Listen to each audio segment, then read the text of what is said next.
और उस प्रेम के संचार से ही ये जीवन सार्थक हो सकता है। श्री स्वामी जी कहते कि सहनशीलता की जीवन में पग पग पर आवश्यकता है। इस गुण के अभाव में जीवन में नाना प्रकार के जंजाल पैदा हो जाते हैं। श्री स्वामी जी महाराज जी एक व्यवहारिक प्रेरणादायक प्रसंग द्वारा अपने मुखारबिंद से फरमाया करते कि एक शहर में लड़ाकू औरत रहती थी। रोजाना मोहल्ले वालों से लड़ना उसका नित्य का काम था। मोहल्ले वाले उससे बहुत तंग आ चुके थे कि वो रोजाना ही किसी न किसी के घर आकर झगड़ा करती। तो इसी बीच में उसी मोहल्ले में एक घर में नई बहू आई। तो अचानक से ही उसी दिन उस लड़ाकू औरत ने भी उसी घर में ही लड़ने जाना था। सास बहुत परेशान बैठी थी, बड़ी उदास थी, लेकिन बहू बड़ी समझदार थी, पढ़ी लिखी थी। तो सास ने लड़ाकू औरत का किस्सा अपनी बहू को बताया। तो बहू ने कहा कि माँ जी, आज जब वो झगड़ा करने आए तो आप शांत रहना, आज मैं उसकी गालियों का जवाब दूंगी। तो सायंकाल में अपने वक्त पर वह औरत उस घर के सामने आकर लंबे लंबे हाथ निकालकर चिल्लाने लगी और गालियां देने लगी। तो योजना अनुसार जो नई नवेली दुल्हन थी वो बाहर दरवाजे पर आई थी। तो बहू ने अपनी साड़ी का पल्लू पकड़कर झोली बना ली। लड़ाकू औरत गालियां देती और बहू झोली का पल्लू हिला देती और चुप रहती। वह औरत बोल बोलकर थक गई और कहने लगी कि बहू, तू गूंगी है क्या? तुझे बोलना नहीं आता? या तू कोई जादूगरनी है जो पल्लू हिलाकर कोई जादू कर रही है? तो बहू ने कहा कि मुझे तेरे जैसा बोलना नहीं आता। आवाज तो हवा की भांति है, जो तूने बोला वह हवा में उड़ गया। और ये कहकर उस बहू ने झोली उसके सामने ही झाड़ दी। लड़ाकू औरत अपना मुंह लटकाकर अपने घर वापस चली गई। मोहल्ले वालों ने देखा, सुना, तो सबने बहू की बहुत प्रशंसा की और कहने लगे कि भगवान बहू दे तो ऐसी कि जो इतनी सहनशील और गुणवान है। लड़ाकू औरत को भी आत्मग्लानि हुई और उसने भी लड़ना छोड़ दिया। कितनी शक्ति है सहनशीलता में। किसी संत ने सत्य कहा है कि खोद खाद धरती सहे, काट कुट बन लाए, कुटिल वचन साधु सहे, और से सहा न जाए। जैसा कि हम समाज में देखते हैं कि कोई एक गाली देता है तो आगे से उसे 4 मिलती है, क्योंकि आवत गारी एक है, जावत गारी अनेक, कहे कबीर न उलटिए, रहे एक की एक। अतः सास हो या बहू या कोई अन्य, उसे जीवन में नई बहू की तरह सहनशीलता का श्रृंगार धारण कर ग्रस्त जीवन को आनंदमय, मधुर व सुंदर बनाना चाहिए। ये सभी वचन श्री स्वामी जी महाराज अपने मुख से फरमाते और बताया कि सामंजस्य यानी मेलजोल की भावना, मेलजोल की भावना को श्री स्वामी जी महाराज जी एक विशेष गुण मानते थे। एकता में बल है, इसे बहुत महत्व दिया करते मेलजोल की भावना गृहस्थ जीवन के लिए तो आवश्यक है ही, उतनी ही महत्वपूर्ण संन्यास जीवन के लिए भी। समय समय पर स्वामी जी मेलजोल की भावना को बढ़ाने के लिए प्रेरित किया करते। एक घटना फगवाड़ा आश्रम पर रह रहे संत दयानंद पुरी जी ने बताई कि वो एक बार श्री स्वामी जी महाराज जी से मिलने कुरुक्षेत्र आए। तो श्री महाराज जी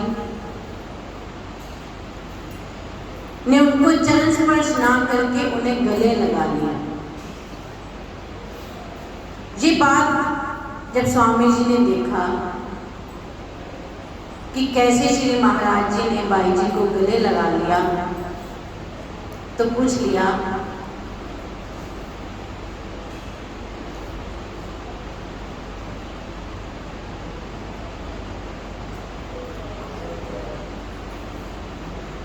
स्वामी जी ने पूछ लिया श्री महाराज जी से कि पास तो इन्होंने मत्था नहीं टेक के आया।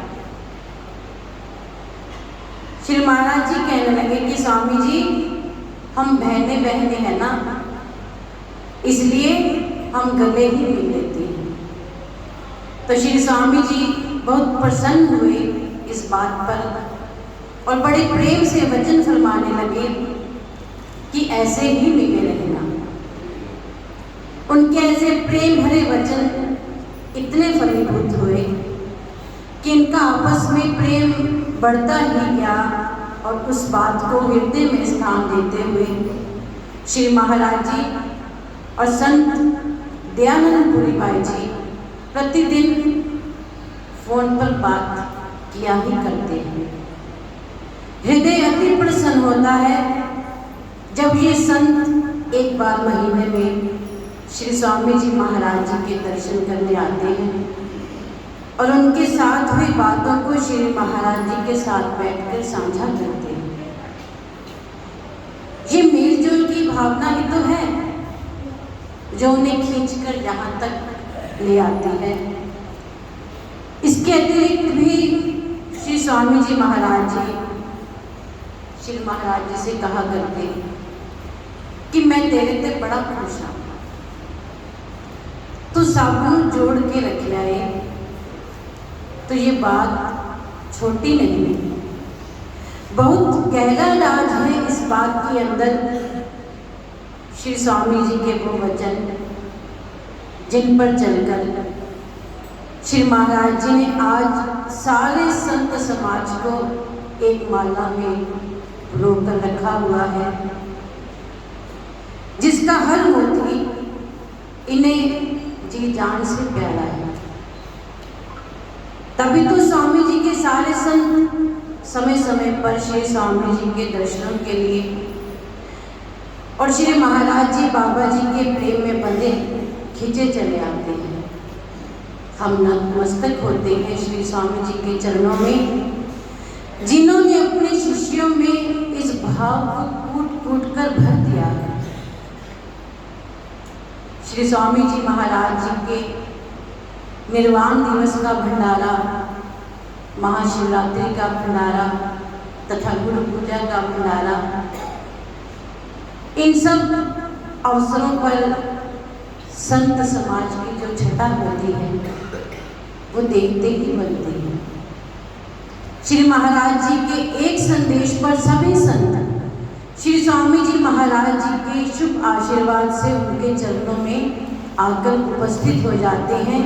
इससे ज़्यादा उच्च कोटि की सामंजस्य भला हमें कहाँ देखने को मिलेगी कि कैसा प्रेम, कैसे प्रेम के धागे बांध रखे हैं सबसे और उस धागे में माला के मोती पिरो रखे हैं। कैसे धागे हैं? कच्चे नहीं होते हैं कभी प्रेम के धागे, कच्चे नहीं होते हैं कभी प्रेम के धागे।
नहीं होते हैं कभी प्रेम के धागे,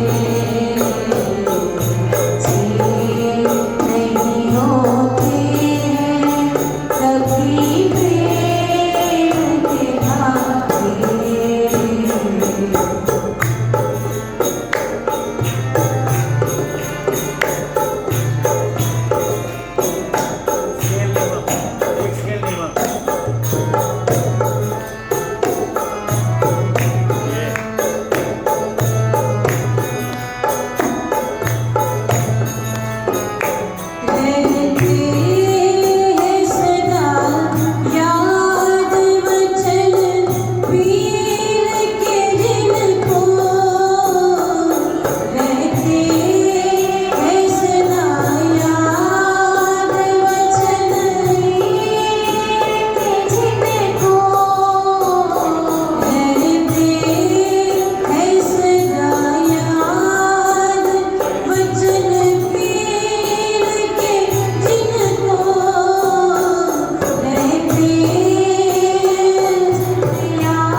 इस माला के हम सब मोती हैं, जिन्हें बड़े प्यार से श्री महाराज जी ने अपने प्रेम से संभाल कर रखा हुआ है। श्री स्वामी जी महाराज जी बच्चों में संस्कारों के निर्माण पर बहुत बल देते कि बच्चा तो संसार में कोरे कागज के समान आता है।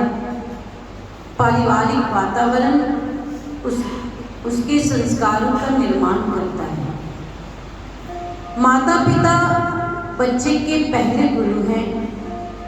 विवेकी माँ बाप बच्चे के लालन पालन में सजगता से प्रेम, उत्साह, विश्वास व सद्भाव का संचार कर यशस्वी बनाने की दिशा प्रदान करते हैं।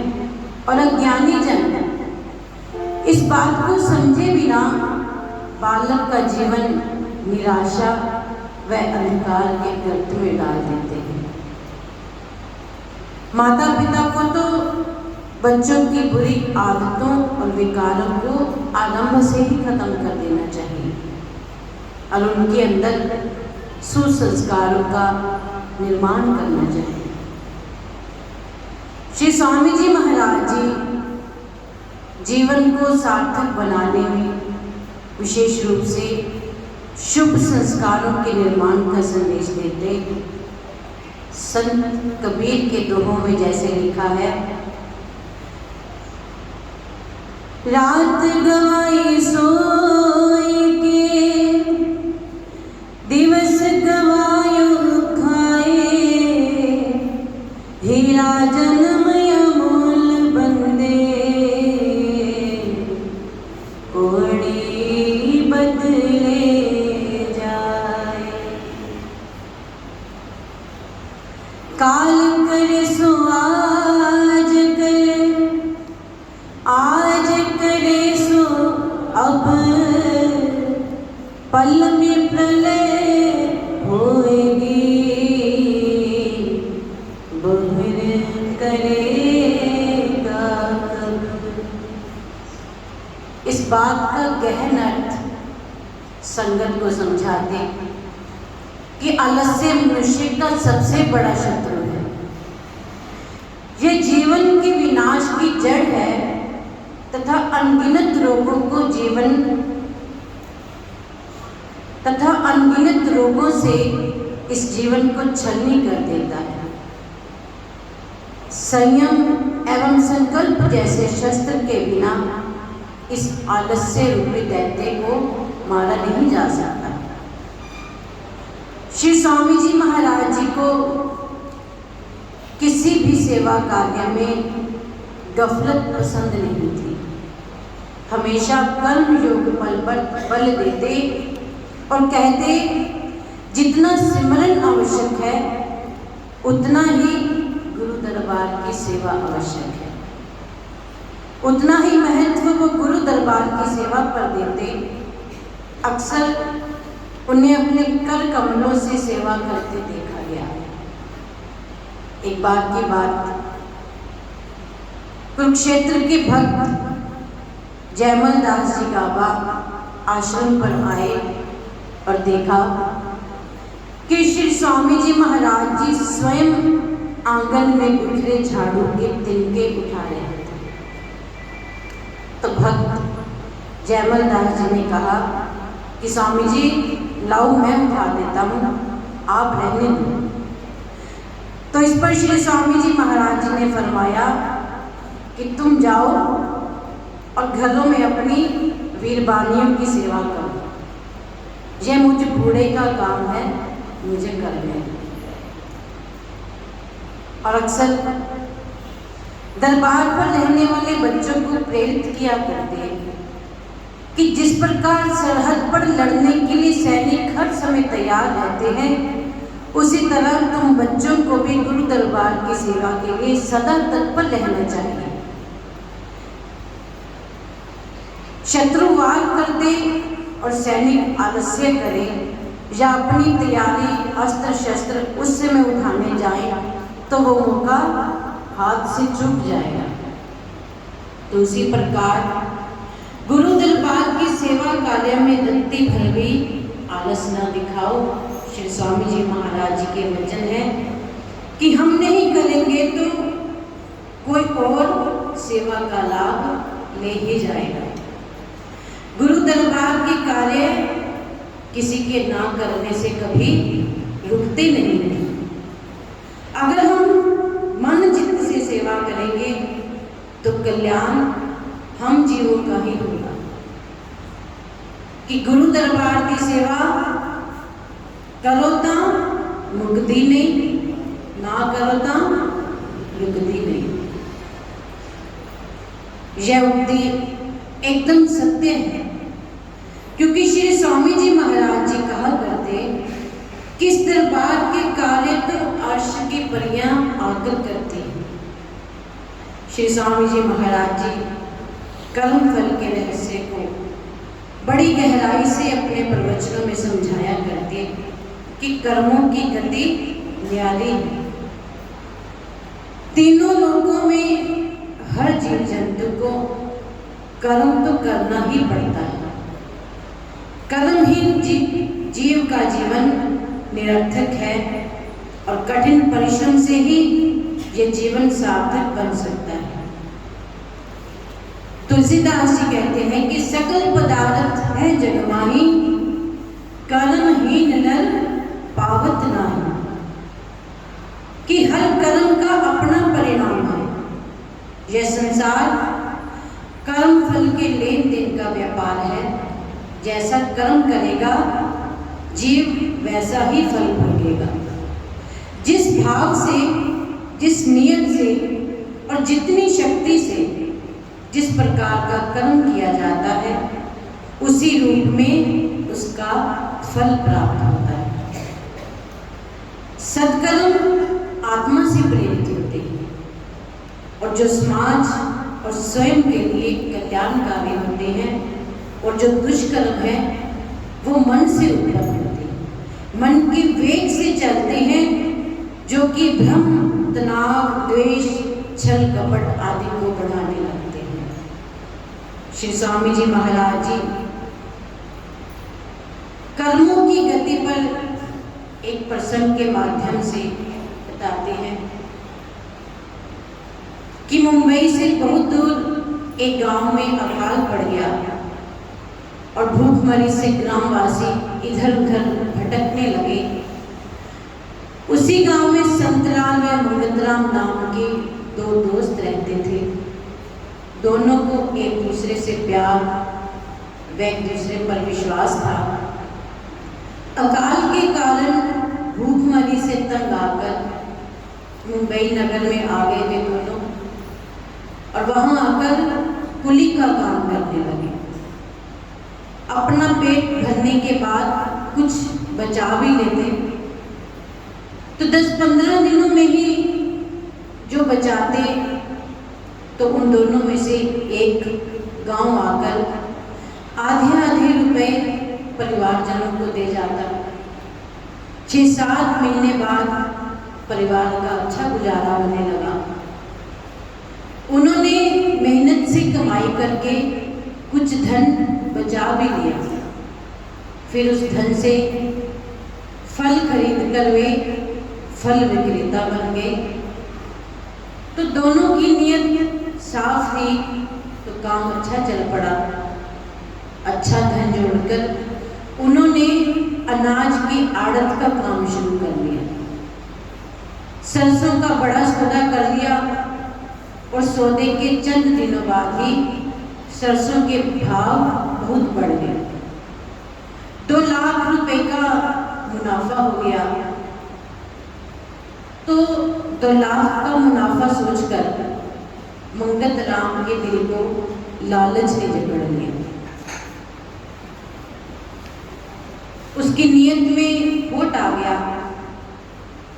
वहां जो नौकरानी भोजन बनाने आती थी, मंगत राम ने जहर की शीशी खरीदी और चंद रुपयों का लालच देकर नौकरानी को रोटी में विष भरकर बनाने के लिए कहा और लाज को गुप्त रखने के लिए कहा। जब भोजन किया तो संत लाल को भोजन करने के बाद चक्कर आने लगे। विष ने जैसे ही जोर मारा वो पहले तो बेहोश हो गया और जल्दी ही उसने दम तोड़ दिया। मंगत राम ने डॉक्टर को बुलाया, कुछ रुपए देकर संत लाल की अचानक मृत्यु का प्रमाण पत्र भी ले लिया। कुछ लोगों को बुलाकर उसका दाह संस्कार भी करा दिया। उसके बाद मंगत राम ने 20,000 रुपए लेकर गांव आकर संत लाल के परिवार वालों को ये दुख भरी खबर सुनाई। मंगत राम ने अपनी सफाई का दम भरने के लिए कारोबार के हिस्से के 20,000 रुपए लेकर परिवार वालों से झूठी सहानुभूति दिखाई। परिवार वाले तो सारा किस्सा जानते नहीं थे, वे विश्वास में आकर मान गए इस बात को।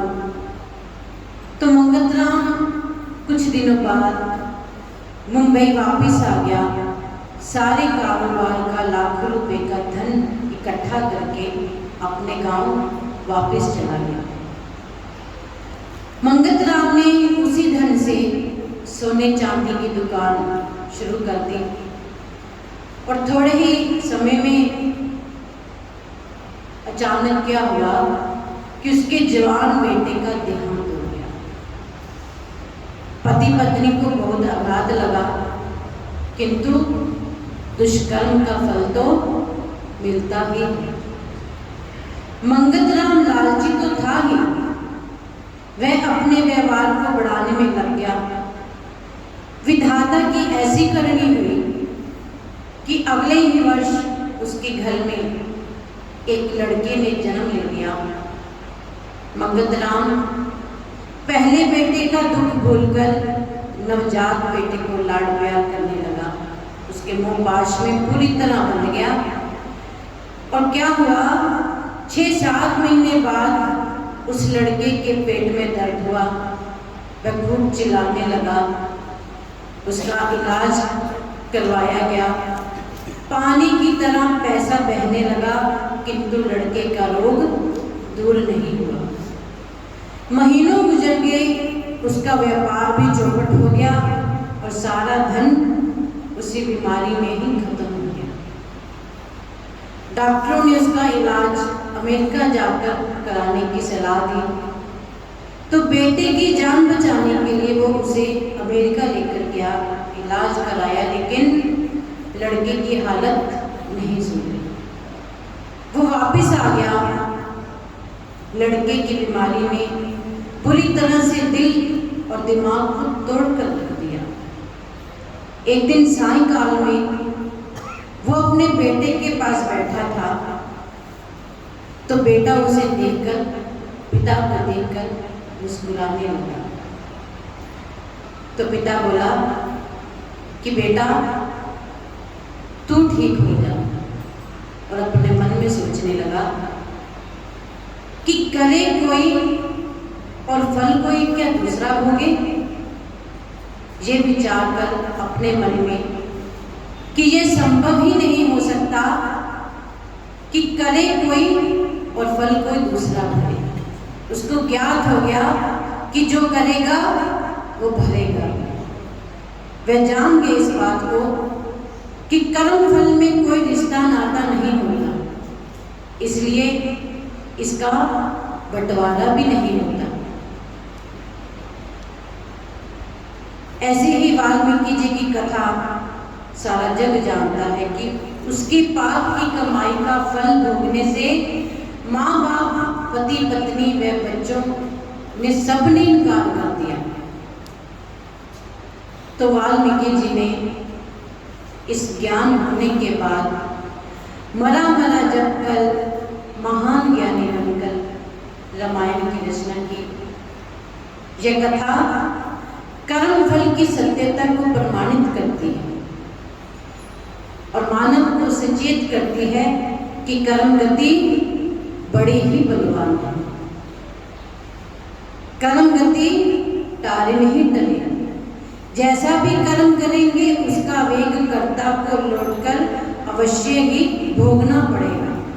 सत्कर्म करेंगे तो उसका फल सुखदायी होगा, दुष्कर्म का फल दुख रूप में लौटकर कर्ता के पास ही वापस आएगा। दुष्कर्मों की कमाई से बुद्धि तो मलिन होती ही है, उसके साथ साथ उस व्यक्ति का संतोष भी समाप्त हो जाता है। सत्कर्मों से प्रेम, मधुरता, करुणा, प्यार, श्रद्धा, सेवा जैसे गुण उत्पन्न होते हैं, जिससे कर्ता अपना जीवन सुंदर व्यतीत करने लगता है। कि कर नेक कमाई बंदे, हराम दा खाना छोड़ दे, झूठा है संसार प्यारे, इसमें मन लगाना छोड़ दे। कर्म मनुष्य के सिर पर चढ़कर बोलता है और लाख प्रयास करने के बाद भी इसे छिपाया नहीं जा सकता। अगर एक जन्म में छिप भी गया तो उसका फल अगले जन्म में अवश्य मिलेगा। कितना सत्य है ये कथन कि लाख छिपाओ छिप ना सकेगा, राज हो कितना गहरा, दिल की बात बता देता है असली नकली चेहरा।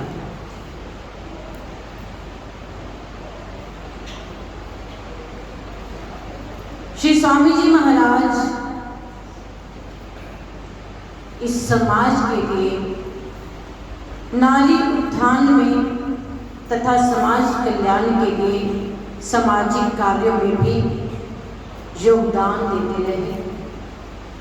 नारी जाति के प्रति श्री स्वामी जी का सम्मान का भाव था। श्री स्वामी जी ने एक बड़े संत समाज को तैयार किया, विशेषकर महिला उद्धार हेतु असंख्य कन्याओं को कठोर जप तप उपासना व तपस्या की शिक्षा दी। श्री स्वामी जी महाराज जानते थे कि नारी उस वृक्ष की भांति है कि जो कैसी भी परिस्थिति होते हुए भी राहगीरों को छाया प्रदान करता है। नारी की कोमलता एवं सहनशीलता के बाद उसकी निर्बलता मान लिया जाता है और उसे अबला कह दिया जाता है। नारी अबला नहीं, वो तो सबला है। समाज का निर्माण स्त्री व पुरुष के सहयोग से हुआ, अतः समाज के संचालन के लिए जितनी आवश्यकता पुरुष की है उतनी ही आवश्यकता स्त्री की भी है। प्राचीन काल से ही स्त्री ने समाज के विकास एवं संरक्षण में महत्वपूर्ण योगदान दिया है। श्री स्वामी जी महाराज जी ने घूंघट प्रथा का भी विरोध किया। 1960 में धर्म क्षेत्र कुरुक्षेत्र में श्री अद्वैत स्वरूप आश्रम की स्थापना होने तक श्री स्वामी जी के प्रयासों से नारी कल्याण का क्षेत्र बहुत विकसित हो गया। श्री स्वामी जी महाराज जी का प्रयत्न महिलाओं के जीवन में एक नया उजाला लेकर आया। इसके लिए श्री स्वामी जी ने कोई विशेष प्रयत्न नहीं किए और ना ही कोई नियम लागू किए। महज ही उनकी वाणी के प्रभाव से समाज में यह बदलाव सहज स्वाभाविक रूप से ही आने लग गया। एक बार की बात, श्री स्वामी जी महाराज जी भक्त जयमल दास बाबा जी के घर पर गए। परिवार के सभी सदस्य उनके इर्द गिर्द बैठे थे। आसपास के घरों के कुछ लोग एवं संगत जो कि स्वामी जी के साथ थी, सभी वहीं बैठे हुए थे। श्री स्वामी जी महाराज जी ने देखा कि बीबी जी राम प्यारी जी ने घूंघट किया हुआ है, तो कहने लगे कि राम प्यारी कुंड किन्ने किलो कटे, बीबी राम प्यारी जी ने उत्तर दिया कि पिताजी से, जिनका नाम श्री गोविंद राम बाबा था। तो श्री स्वामी जी फरमाने लगे कि हटा दो घूंघट को। एक तरफ से उन्हें पिताजी कह रही हो और दूसरी तरफ से घूंघट निकाल रही हो। पर्दा करके रहोगी तो सेवा कैसे करोगी? और कहने लगे कि ये मेरी आज्ञा है कि आइंदा के लिए घूंघट खोल दो और आगे आने वाली पीढ़ियों के लिए भी यह संदेश दे दिया। और साथ ही फरमाया कि लज्जा शर्म तो आंखों में होनी चाहिए, जैसा कि बीबी राम प्यारी जी ने बताया कि उसके बाद उन्होंने कभी पर्दा नहीं किया। साथ ही अन्य संगत सेवादार बहु बेटियों को भी श्री स्वामी जी महाराज जी यह आज्ञा मानने के लिए प्रेरित करते। और इस प्रकार श्री स्वामी जी का यह कार्य समाज सुधार के लिए अत्यधिक महत्वपूर्ण कदम था, जो कि महिलाओं के जीवन में एक नई किरण लेकर आया। शिक्षा व सरकारी सेवाओं के प्रति परिवार के लोगों का रुझान बढ़ा। महिलाएं अब खुलकर अपनी बात रख सकती थी और धीरे धीरे शिक्षा के क्षेत्र में भी आगे बढ़ने लगी। पुराने समय में नारी का कर्तव्य घर के काम करना, घर संभालना, बच्चे संभालना आदि कामों को ही महत्व दिया जाता था। हमारे समाज में पढ़ाई के लिए भी ज़्यादा व्यवस्था नहीं थी और ना ही शिक्षा को ज़्यादा महत्व दिया जाता था। तो बदलते समय के साथ इसमें भी परिवर्तन आ गया। श्री स्वामी जी शिक्षा को बहुत महत्व देते थे। हर क्षेत्र में पढ़े लिखे इंसान का एक दर्जा होता है। उस दर्जे की श्री स्वामी जी महाराज जी दिल से कद्र किया करते।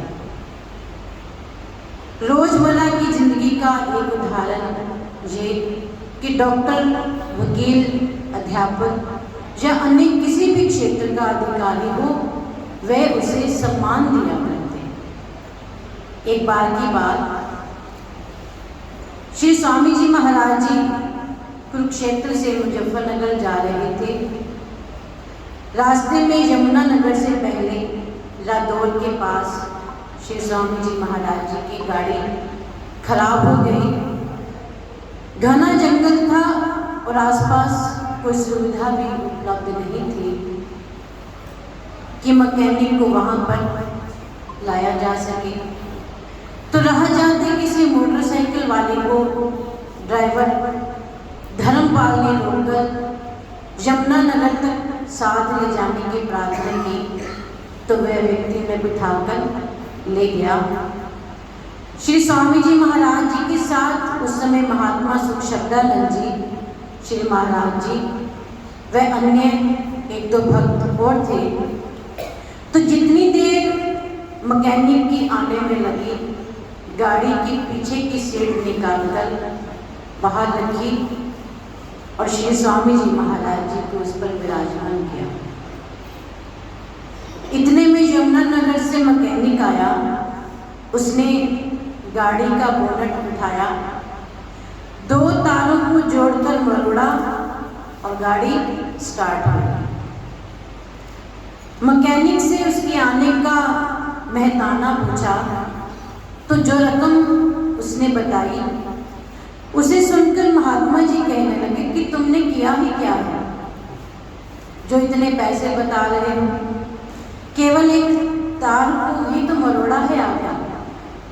तो इस पर श्री स्वामी जी महाराज जी ने समझाया कि हम 5 लोग गाड़ी में बैठे थे, तो हम में से इस तार को क्यों नहीं कोई मरोड़ पाया।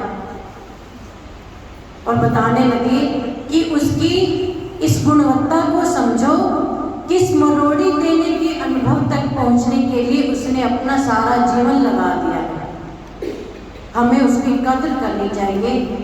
ये कहकर श्री स्वामी जी महाराज जी ने उसे मुंह मांगी रकम से दुगनी रकम व प्रसाद देकर धन्यवाद सहित इधर किया। इसके अतिरिक्त जब श्री स्वामी जी महाराज मौज में आते तो आश्रम पर आने वाले बच्चों से पढ़ाई लिखाई की बात करते। एक बार की बात है, श्रीमती राज पोपले जो कि ज्ञानचंद पोपले जी की पुत्र वधू, उसकी नई नई शादी हुई तो स्वामी जी के चरणों में मत्था टेकने आई। श्री स्वामी जी महाराज जी ने पूछा कि गुड्डी तू कौन है? तो उसने जवाब दिया कि मैं श्री ज्ञानचंद पोपले जी की पुत्र वधू हूँ। उसका ऐसा उत्तर सुनकर श्री स्वामी जी महाराज अत्यंत प्रसन्न हुए और कहने लगे कि बेटी, तुमने बड़ों का बहुत सम्मान से नाम लिया है और बहुत लियाकत है तुझमें। ऐसी पढ़ाई, ऐसे संस्कार सब में ही होने चाहिए। और कहने लगे कि तुझे मैं एक पाठशाला खोल देता हूँ, तुम सब बच्चों को ऐसी व्यावहारिक बातें सिखाना ताकि हमारा समाज एक सुसंस्कृत समाज बन जाए। समाज सेवा के कार्यों में भी श्री स्वामी जी महाराज अग्रणी थे। समय समय पर भिन्न भिन्न सामाजिक गतिविधियों में बढ़ कर योगदान देते थे। मानवता की सेवा करना वो अपना मुख्य धर्म मानते थे और जात पात से ऊपर उठकर समाज में बेहतर माहौल बनाने के लिए वो अपना हर संभव प्रयास करते ही रहते थे। अपनी जरूरतों को छोड़कर किसी की जरूरत को पूरा करना उनका स्वभाव था। अक्सर स्कूलों में गरीब बच्चों को पाठन सामग्री एवं उन्हीं वस्त्र बांटना उन्हें बहुत अच्छा लगता था। ब्रह्म सरोवर पर रहने वाले साधु संतों को कंबल, भोजन आदि का वितरण वो करते ही रहते थे। कोड़ी आश्रम पर कोड़ियों के लिए समय समय पर भोजन की व्यवस्था करना और आश्रम से ही लंगर बनवाकर उनके स्थान पर पहुंचाने का कार्य श्री स्वामी जी महाराज करते ही रहते थे। एक बार आश्रम पर साफ सफाई की सेवा चल रही थी और बिस्तरों को आंगन में धूप लगवाई जा रही थी। तो जब श्री स्वामी जी महाराज जी ने इतना सामान देखा तो फरमाने लगे कि ये देखो, ये त्यागियों वैरागियों का सामान है। और कहने लगे कि इतना संग्रह किस लिए? और बहुत से खेस व अन्य बिस्तर बाहर गरीबों में बंटवा दिए। और कभी कभी कहा करते कि हम तो शाही फकीर हैं, हमें तो जगतपति ने ठाट बाट दिए हैं। जगतपति श्री नगरी निवासी भगवान को श्री स्वामी जी महाराज जगतपति कहकर पुकारा करते।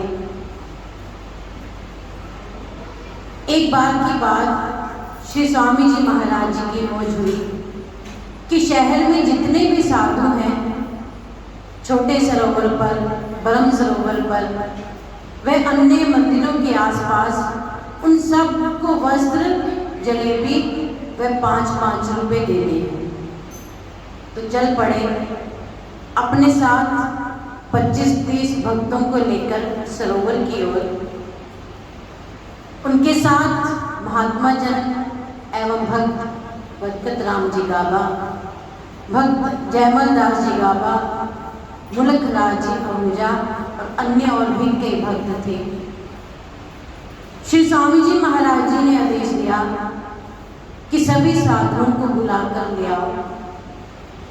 तो बड़ा सरोवर, छोटा सरोवर, इधर उधर जहाँ कहीं भी कोई जरूरतमंद व्यक्ति, साधु अथवा भिखारी बैठा है, कहने लगे कि सबको प्रसाद देना है, कोई रह न जाए।